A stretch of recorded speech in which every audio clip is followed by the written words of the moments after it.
হযরত শাহজালাল আন্তর্জাতিক বিমানবন্দরে নামার পরই লাগেজ নিয়ে বাড়তি ভোগান্তিতে পড়তে হয় যাত্রীদের। রেল ও বাসস্ট্যান্ড দূরে হওয়ায় অনেক সময় কাঁধেই বহন করতে হয় নিজের ব্যাগ। এই সমস্যা সমাধানে সিভিল এভিয়েশন অথরিটি বিমানবন্দরে চালু করল বিআরটিসির শাটল বাস সার্ভিস।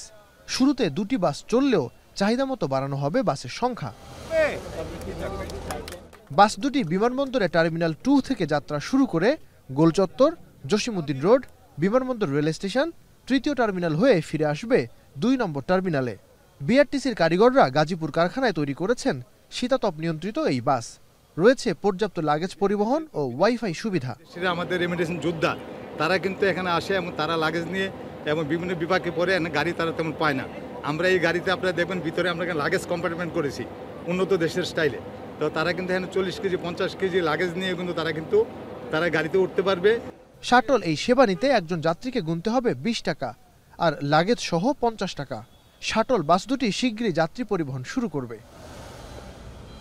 নাইম আবির, এখন, ঢাকা।